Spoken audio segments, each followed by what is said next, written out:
Hey everyone, it's been a little while. Um, I'm back and ready to talk about Ramses II's Populism, which is pretty interesting because I just did a lecture about this for my class on divine kingship and have some new ideas and insights, and you guys can tell me what you think. Sounds like things are opening back up for people, so maybe we'll get to go back out into the world someday soon. In California, we are all required to wear our masks when we are out, but that means I can go on a walk with my son every day to the boba place because he loves boba. And the thing that we fight about with the boba place is I worry about the consumption of plastic at the boba place. And so he brings along his stainless steel straw. And you can't do reusable cups because, in our grocery stores here, they don't let you bring your own bags and stuff like that. So you have to use their stuff. So we are still, but we get to go to the boba place, so that's fun. We walk. It takes us 20 minutes to get there and 20 minutes to get back. I picked a far boba place so that we can walk, and that's been nice. Love from England. Oh, that's nice. Oh, you're in Sweden, ready to listen. That's awesome, Jan. Let's see who else is here. Yeah, everything's good. Everything's good. Thanks, Andy. Hey, ciao, Fabrizio. Chris Monahan, rock on. Hastings, UK. Hello, Sarah. Ottawa. Hey, Luigi. How you doing? Laura Ruiz. Oh, I love it. Greetings from New Jersey. Kenneth, thank you. Worcester, Mass. That's awesome. I was supposed to do a talk in Worcester, Mass. You probably know this, Ricky, and that got canceled, of course. Louisville, Kentucky. Ohio, New Zealand. That's great. So the first lecture, I'm doing 2 weeks for Ramses II in my class. And, Ramses the Great, all of that stuff. And the first week was a disaster. It was a train wreck. It was a horror show from my perspective because I had a PowerPoint that one of my grad students helped me put together. And then I added all of these slides and then I gave it to them to put up when we taped the lectures, for the asynchronous Zoom, whatever. And it all went wrong. Technology failed in a horrific way. And so 30 minutes in, I realized, or 20 minutes in to my recorded lecture, I realized that I was using the wrong set of slides. And I was like, screw it. And I just kept going. But then I became more embroiled in self-doubt as my recorded lecture went on. As everybody who's ever taught knows, you have those classes where you're like, oh my God, I am crashing and burning right now. And that was last week's lecture. And so I was going for redemption with this week's lecture and got my slides back in there, had my big picture stuff, and I feel like it went a little bit better this time. I didn't end it with feeling a horror show, so that's good. But I thought I'd share some of the stuff that I came up with because, and you guys can let me know what you think. It's so interesting looking at kingship through the lens of authoritarianism, starting with Khufu, going on to Senwosret III, then going to Akhenaten, Amenhotep III to his father, onto Ramses II, and to see how it develops, this authoritarianism. It's authoritarian the whole time, okay, fine, but it changes as society changes. And as Egyptian society broadens and things become more professionalized, and there's a professional class of priests, and there's a professional class of scribes, and there's a professional class of soldiers, as these institutions bureaucratize and make things less about the patrician who can just do whatever he wants and about the system and people feeding into that system, the more I thought of Ramses II as a populist. And you would think that with let me put it, wait, let me go back. You would think that as you broaden society and more people are empowered, that it would somehow change the authoritarianism or weaken the authoritarianism, or it would move to a different kind of system, but it doesn't. Instead, it creates this demagoguery or populism, which we talk a lot about in my country right now, which is essentially driving a wedge between the old patrician class and your new professionalized backers. So your new professional army and priests and treasurers are going to look upon the king as their patron, their god, their everything. He can do no wrong. He could shoot somebody on Fifth Avenue and it would be fine, right? He has empowered them. He is moving the wedge between the ordinary people and the old patrician class that has had all of this power for so long. And it's so interesting to see Ramses II in this light because it fits with the Battle of Kadesh. It fits with I had a slide up there for the class that shows Trump hugging the flag. You know that image of him hugging the flag? And then just images of him like during the pandemic on TV with daily briefings and making it about the fact that Americans elected a celebrity as president. There's no debating that. We have done this, right? However you want to define celebrity. And that this presidency is about celebrity. Well, Ramses II's regime of kingship was about celebrity.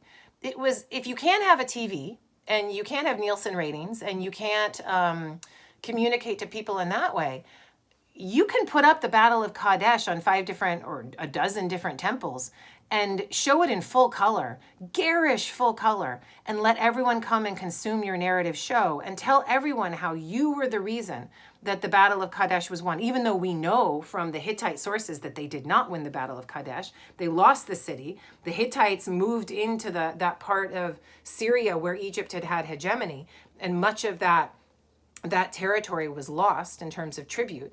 So we know that, but Ramses II says that is not the case, and he just keeps saying it and saying it and saying it and showing himself as this winner of the war single-handedly, and he produces his own celebrity. And in a way, you can think of Ramses II as having invented a military patriotism that did not exist before. Now, I'm not saying that somebody like the 17th, 18th dynasty, Ahmose, son of Abana, wasn't patriotically connected to Ahmose and those kings, but it was a much smaller patrician grouping, and it was a much smaller set of society that benefited from these wars. Ramses II has to empower a military class like no one ever before. And so at the same time that you get this populism of pleasing this military class, you get the aggrandizement of kingship beyond anything we've ever seen. So if you go down to Abu Simbel, and I'll show you an image of Abu Simbel, and a lot of you probably know this place pretty well. Yeah. You can see that Ramses II, and that's the one on the left there, Ramses II is bigger than the god at all, in the middle. So you have Re Herakti in that niche between the 4 colossal statues of the king. And the king is there as big as life, ginormous, and the god is on a much smaller scale and even shorter and below the image of the king. And if you go into this space, you go into the inner rooms, which are not beautifully carved on the inside. It's, Ramses II is about quantity, not quality. He's about repeating the message, being the celebrity. But you go into this space, you see Ramses II worshiping himself, which is amazing because that's what this populism that we're dealing with in the United States is as well. It's about the celebrity. It's about it's all about me. I did this. I'm the only one. I'm the only one that can save you. And it's about driving the wedge between this current new group of ordinary people against the old patrician class. So it actually works. It works surprisingly well. This idea of a celebrity king, a new patriotism that's developed, and even building the wall, right?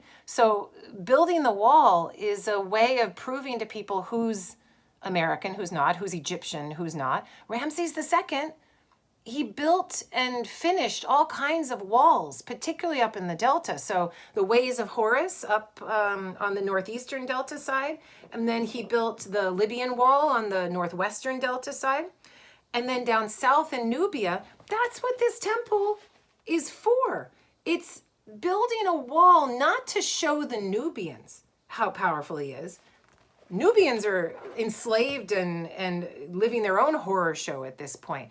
It's about showing all of the soldiers that he has stationed down there and empowered and given mineral wealth, and that he's stationed out there either full-time or part-time, permanently or semi-permanently, to connect with them so that they can look at their patron, God, King, awesome dude that's empowered them vis-a-vis the old patrician groups, and they just love him for it. He is their celebrity. This is there for the soldiers in Nubia, the Egyptian soldiers, not to prove anything to any Nubians. So it works really well.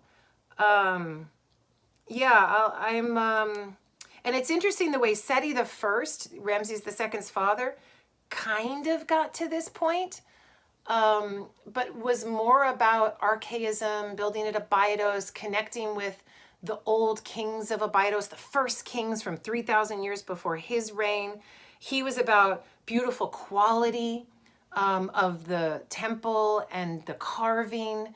Ramses II is like, no, it's about me, it's about celebrity, and I need to prove it again and again and again, and he needs to show it repeatedly. Repeat the message. Whether it's a lie or not doesn't matter. You repeat the message, and you are the most famous thing in the world. If Akhenaten said the god Aten is the only one who could do it, and it's this kind of monotheism, pseudo-monotheism, whatever your belief on that is, Ramses II says, I'm the only one who could do it. I am the god. And he aggrandizes his god kingship more than anybody had ever seen, even in terms of scale. Something that the patricians probably rolled their eyes at, probably were horrified at, but, it doesn't really matter.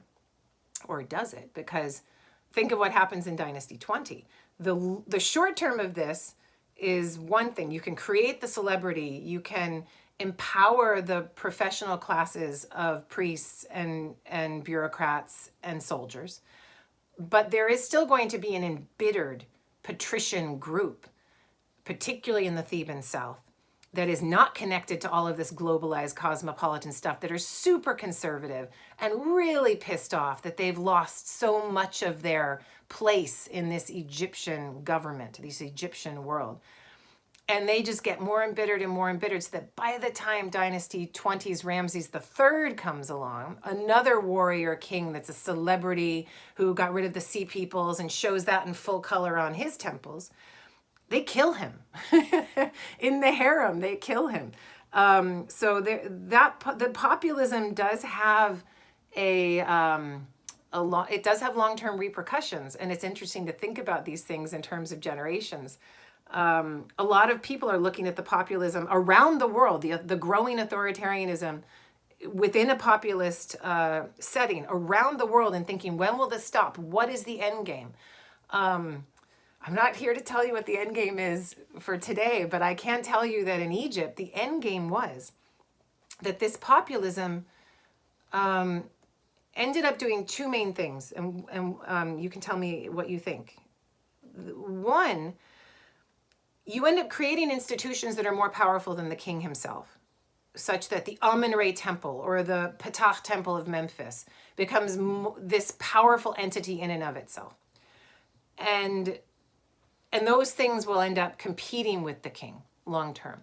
But number two, the king has to create a new patrician class of his own. As soon as he comes in, even if he's driving a wedge and saying, those patricians suck, we're going to drain the swamp, and move some people aside, as soon as he becomes king and puts his own people in, he creates a new patrician class of elites.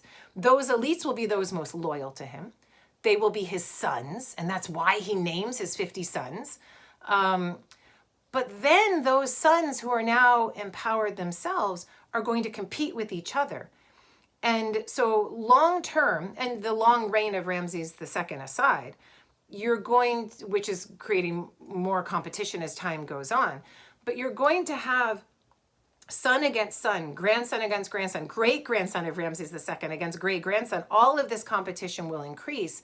And you create a system of new elites that is going to eat itself from the inside out. And you could argue that this populism is what causes, in part, the fragility of the Egyptian system that cannot withstand the Bronze Age collapse, all of the migrations and movements and destabilizations. That if it had not gone all in with this populism, it would have had a better foundation to withstand this Bronze Age collapse. You could also argue that this is the only way it could have gone, that this is just what the kings needed to do to survive, that Ramses II just inherently knew it and felt it intuitively, that this is the way that he needed to succeed in this new world. And that's just what would have happened. If it wasn't Ramses II, it would have been some other dude who came in, whose father took over and put him in place as king. And it was that king that understood it the best that rose to the top. I like to think about things, as you guys know, in terms of systems rather than individuals, which is why when people talk about different authoritarian personalities around the world and think, oh my goodness, if we could just get rid of authoritarian personality X or authoritarian personality Y, everything would be great. And I say, no. If authoritarian personality X wasn't there, we would have a different one. The system is what creates it and allows it.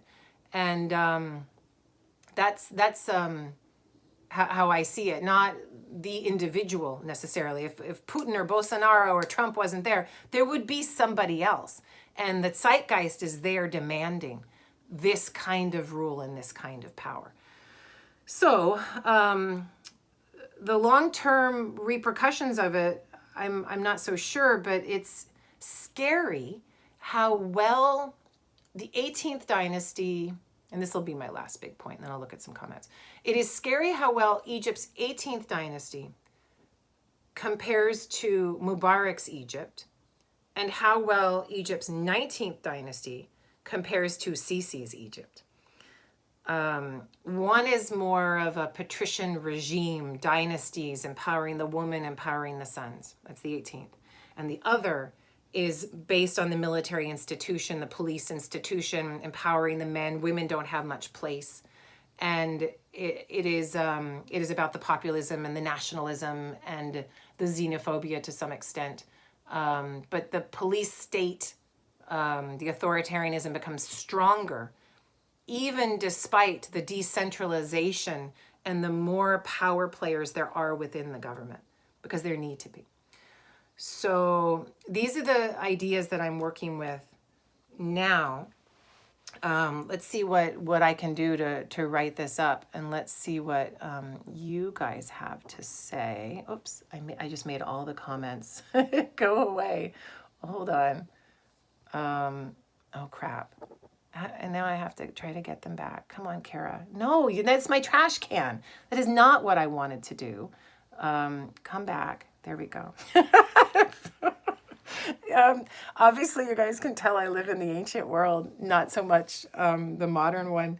And this is why technology, it's amazing that I can do Facebook Live at all and manage to tape anything and plug in a microphone and figure out how to put it on YouTube in addition. I am amazed because what a disaster I am. So I'll try to get these back, my comments, but keep leaving them. I'm sorry I can't read them. I'm going to click on things, but then I'll just turn off the recording and show you my trash cans again, and you don't need to see that. So think of where this could go. One last thing is my next week's class. I think I'm going to try to end the divine kingship section with my last king of Taharqa of Dynasty 25 and talk about archaism, looking back to the old ways, thinking about the imperialism that Taharqa was a part of and that he had to battle himself. I'll bring in some biblical narratives in 2 Kings. I brought in some biblical narratives with Ramses II too, of course. You've got the Exodus story, which is perfect. And we'll see what next week brings, but maybe it'll be a 25th dynasty discussion and comparison to today. So take care, you guys. If your situation is opening back up, just be careful and wear a mask and protect yourselves and protect others, and be respectful of those around you.